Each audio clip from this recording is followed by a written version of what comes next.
Darsus Tsamin, pelajaran ke-8.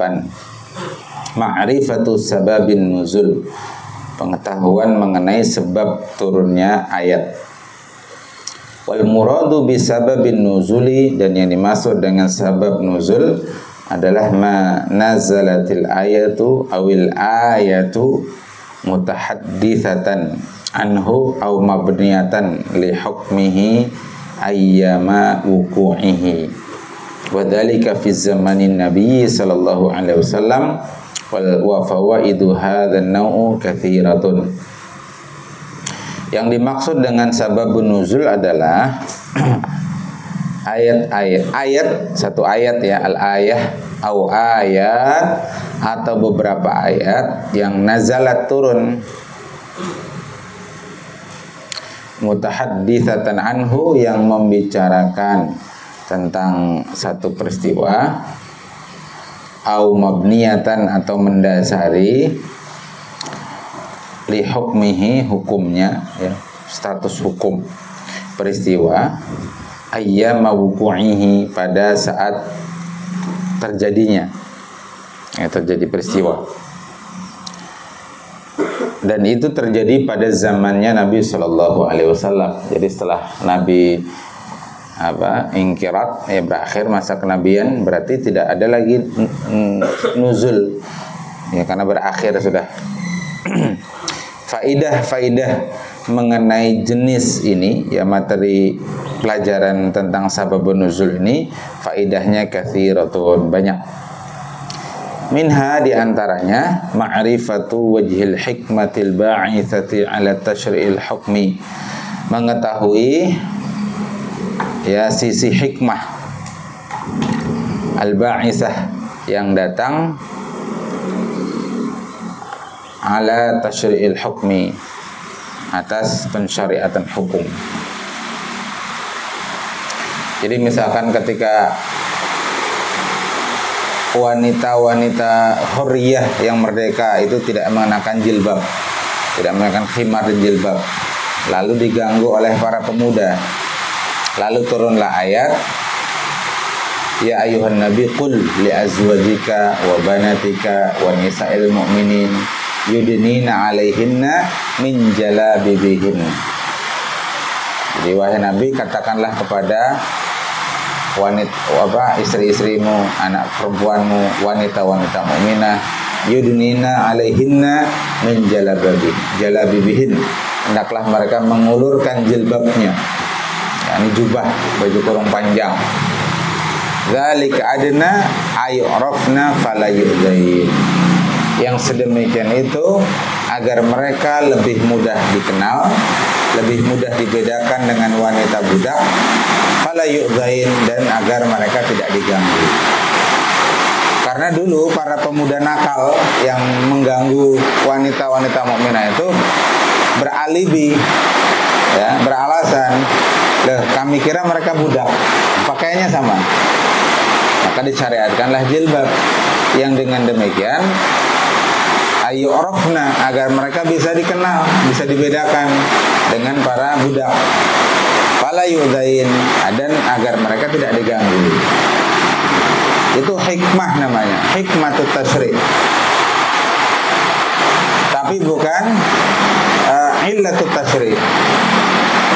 Kalau illatut tasyri', misalkan sekarang laki-lakinya sudah beradab semua, nggak suka ganggu perempuan, apalagi budak juga sudah nggak ada, berarti semua merdeka, berarti ilatnya hilang, berarti pensyariatan jilbab hilang. Nah, nggak begitu. Ini bukan ilah, tapi hikmah.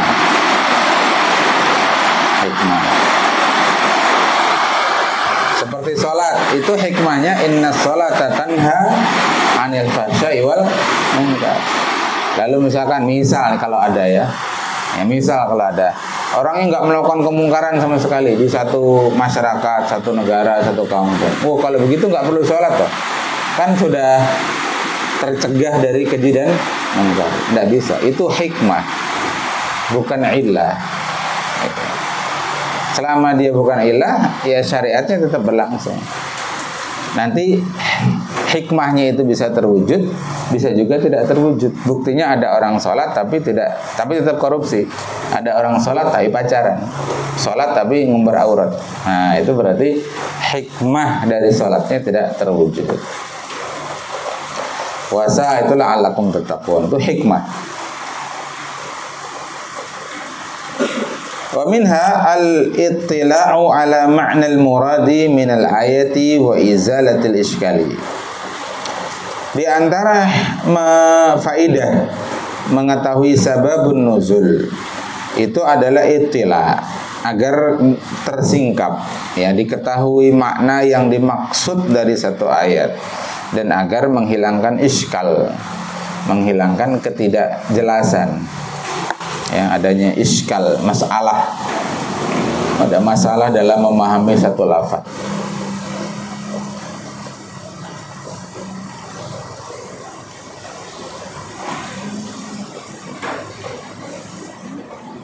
Wa minha anna ma'rifata sababin nuzuli tariqun qawiyyun ila ma'anil qur'ani, dan di antaranya adalah dengan mengetahui sebab nuzul itu merupakan tariqun qawiyyun, jalan yang kokoh, jalan yang kuat untuk memahami makna Al-Qur'an. Ya, karena ini salah satu tariqah. Ya, selain kemudian sejak awal memang lafaz-lafaz bahasa Arab itu sudah dipahami oleh orang yang mendalami bahasa Arab. Nah, tapi dengan mengetahui sababun nuzul itu akan lebih jelas, karena satu lafaz bisa jadi punya banyak makna, seperti yang sudah kita singgung kemarin. Lafaz wali, wilayah, tauliyah itu ada bukan 25 tapi 27 makna. Nah, mana yang lebih tepat? Nah, itu nanti diantaranya sababun nuzul itu membantu.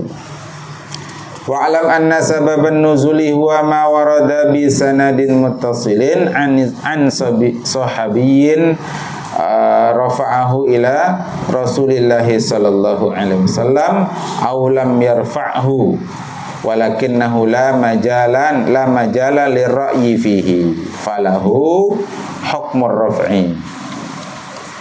Ketahuilah bahwasanya sababun nuzul itu adalah apa yang datang dengan sanad yang muttasil, ya, sanad yang bersambung dari sahabat yang dia merofakkannya, menyandarkannya kepada Rasulullah, marfu. Nah, jadi hadisnya marfu karena dia merofakkannya, menyandarkannya. Aulam yarfa'hu, atau dia tidak menyandarkannya, artinya tidak menyandarkan kepada Rasulullah, dia langsung ke dia. Walakinnahu la majala li ra'yi fihi, akan tetapi tidak ada tempat untuk akal fihi pada sababun nuzul itu. Jadi sababun nuzul itu bukan dilogikakan, tapi memang faktanya terjadi, peristiwanya terjadi, ya. Baik itu disandarkan kepada Rasulullah ataukah kepada selain Rasulullah. Nah, karena itu dia marfu juga, tapi marfu hukman. Ya, makanya lahu hukmul raf'i. Dia itu dihukumi sebagaimana marfu. Mithalu ma urifa sababuhu qauluhu ta'ala. Misalnya apa yang diketahui sebab nuzulnya adalah firman Allah Ta'ala, innal ladzina ja'u bil ifki asbatum minkum, yang tadi ila akhiri 10 ayatin. Tadi sebab nuzulnya sudah Buya ceritakan, yang tadi itu kisah tadi. Wa tusamma ayatul ifki wa ayatul bara'ah. Ini dinamakan ayat ifki atau dinamakan juga ayat bara'ah. Ayat tentang peristiwa hoax, ya, dusta. Ifki tadi kan maknanya al-kadzib. Atau ayat tentang baro'ah, ayat yang membersihkan nama Bunda Aisyah. Fa innaha nazalat fil munafiqin. Ayat ini turun berkaitan dengan orang munafik, alladzi ta'anu fi sayyidatina Aisyah radhiyallahu ta'ala anha. Ayat ini turun berkenaan orang-orang munafik yang mereka ta'anu, menikam Sayyidatuna Aisyah kama thabata fi sahihain wa ghairihima, sebagaimana telah disebutkan dalam Sahih Bukhari dan Sahih Muslim dan dari selain keduanya. Jadi la majala li ra'yi tadi. Jadi peristiwanya ada sebagaimana diriwayatkan dalam Sahih Bukhari dan Muslim. Wa kadzalika qauluhu ta'ala innas safa wal marwata min sya'airillah. Sesungguhnya Safa, bukit Safa, tempat awal sa'i, wal marwata, titik akhir sa'i. Kata Allah min sya'airillah. Keduanya itu termasuk syiar-syiar agama Allah. Al-ayat. Fa inna sababa nuzuliha tahruju ba'dul mu'minin anis sa'i. Sebab turunnya ayat ini adalah karena adanya haraj.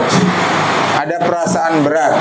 Nah, haraj ini masyaqqah, berat. Wa ismun, dan merasa berdosa. Dari sebagian orang-orang beriman untuk melakukan sa'i. Kenapa kok berat? Kenapa kok merasa berdosa? Li'annal kufara yaf'alunahu. Karena orang-orang kafir itu juga melakukan sa'i. Ya karena memang sa'i ini syariatnya Nabi Ibrahim alaihi salam. Orang-orang kafir tetap menjaga syariat itu. Hanya dengan cara yang berbeda atau dikotori dengan cara-cara yang tidak disyaratkan Nabi Ibrahim alaihissalam. Misal orang kafir itu kalau tawaf sambil bersiul-siul, tawaf sambil bertepuk tangan. Bahkan ada ketentuan dari mereka harus nyewa baju tertentu. Kalau nggak sanggup nyewa disuruh telanjang. Tawaf sambil telanjang. Jadi itu ya ada motif bisnis, ya kan? Nah, jadi begitu. Sa'i dilakukan, tawaf dilakukan, tapi dengan cara mereka atau dengan tercampuri dengan cara-cara yang kotor. Nah, kaum muslimin Rasulullah melakukan itu, kaum muslimin juga lalu melakukan itu, tapi mereka nggak nyaman, masyaqqah. Ada berat di hati mereka. Kok sama dengan orang kafir? Gitu loh. Beratnya kok sama dengan orang kafir? Kalau orang sekarang malah kalau sama dengan Rasulullah itu berat. Lebih merasa nyaman sama dengan orang kafir. Nah, itu. Lalu kemudian fanazalat mabniyatan annahu la haraja fihi 'alal mu'minin. Maka turunlah ayat yang tadi inna safa wal marwata min sya'airillah. Sunnah ketika hendak naik ke bukit Safa, naik ke bukit Marwah, kita membaca ayat ini untuk menegaskan ya bahwa ini yang kita lakukan min sya'airillah, bagian dari syiar-syiar agama Allah, bukan menyerupai orang kafir. Nah gitu. Meskipun orang kafir dulu melakukannya, tapi setelah Futuh Mekah mereka nggak boleh kecuali hanya masuk Islam, mereka tidak boleh melakukan apapun bentuk kesyirikan, nggak boleh lagi sampai sekarang. Jadi orang kafir masuk ke Mekah itu nggak boleh. Bal huwa min a'malil haji wal umrati. Tetapi itu adalah termasuk amal haji dan umrah. Fakadzalika qauluhu ta'ala wattakhidhu min maqami Ibrahim musalla fanazalat wa hiya ay hadhil ayatu ta'uddu min muwafaqati sayyidina Umar radhiyallahu ta'ala anhu. Demikian pula firman Allah wattakhidhu min maqami Ibrahim musalla. Mereka itu menjadikan maqam Ibrahim. Jadi di belakang maqam Ibrahim, belakang tempat berdirinya Nabi Ibrahim. Maqam itu tempat berdiri dari kata aqama yuqimu iqamatan, gitu kan. Ini tempat berdiri. Nah, kalau makam beda. Ya, makam itu tempat tidur. Ya kan, tidur berbaring. Kalau berdiri bahaya. Tapi ada di beberapa negara yang penguburan mayat itu dengan cara berdiri. Ya. Alasannya kan lebih hemat tempat. Ada juga yang dengan cara di dalam petinya itu sekaligus dengan ada tanaman. Jadi supaya tanamannya itu subur. Jadi mayit itu dijadikan pupuknya. Benar-benar enggak manusiawi. Orang-orang kafir zaman sekarang. Jadi fanazzalat wa hiya ay hadhil ayah ta'uddu min muwafaqati sayyidina Umar radhiyallahu taala anhu. Al-mufradatu lughawiyah. Mufrad kosakata lughawiyah. Al-ifku ay al-kadhibu usbatun jama'atun al-munafiqu walladhi yabtunul kufra wa yadhharul islam. Munafik itu adalah orang-orang yang menyimpan kekufuran dan menampakkan keislaman. As-Safa ismun lil jabal, nama satu bukit al-ma'rufu fi Makkah yang diketahui di Mekah, wa kadzalikal Marwah, demikian pula Marwah. Harajun ay masyaqqatun wa ismun, yakni kesulitan dan dosa. Musalla yakni mau diussalah, ya tempat dilaksanakannya salat.